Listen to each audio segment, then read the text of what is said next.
මම ආරාධනා කර සිටිනවා පුනර්ජනනීය බලශක්ති සංවර්ධන පෙරමුණේ ලේකම් ඉංජිනේරු මනෝජ් තාරක මහතාට අදහස් දක්වන මෙන්.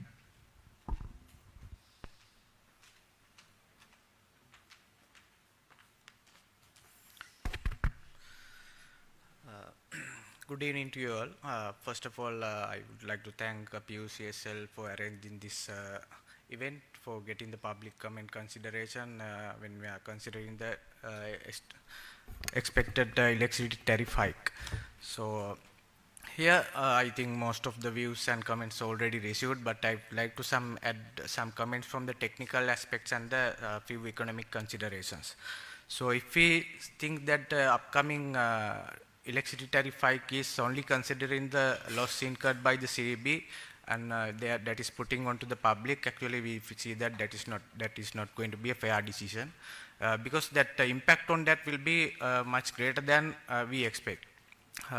For impact from the public side, actually if the electricity cost is increased, so they will reduce the usage of the electricity.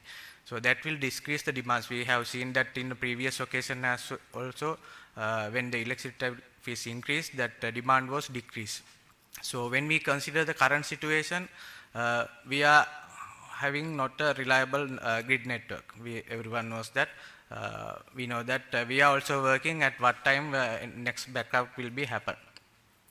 So therefore, so we need to promote that grid loads and demand from the public side mainly. So otherwise we know that even during the holidays that the effect is much high when the demand goes low.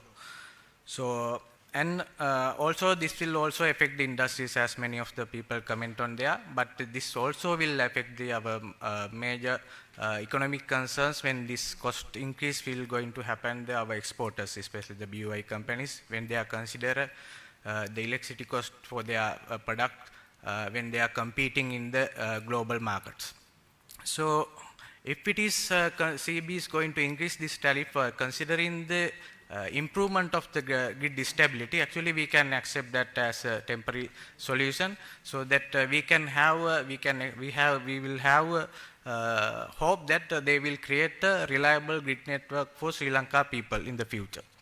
So in sustainable development goals also in globally they are considering affordable and clean energy, so that is a right for the public in globally. Actually we are not still considering these things. So when I come to the generation mix of Sri Lanka, still we are mainly depending on the imported fossil fuels. Actually most people has incurred, that is incurring economic concerns when we are depending. And also of the smart solar inverters, they have that voltage, grid voltage control method and by controlling the reactive power of the inverter. And also the grid frequency can be managed with the active power control method. So if we put some regulation to control these things in dynamic manner, then that situation should have been much easier for the CEB to handle the grid stability. So and next concern about the transmission loss, actually we are considering from generation power plant to the end customer usage type. So when the power flows in the transmission line, the distribution network, there is a loss happening. So we have to consider that also in our cost factor when we are considering. So that is because we have a centralized grid network. So without having a centralized grid network, we can promote to and we can encourage and design our grid infrastructure so that we can have a distributed energy system.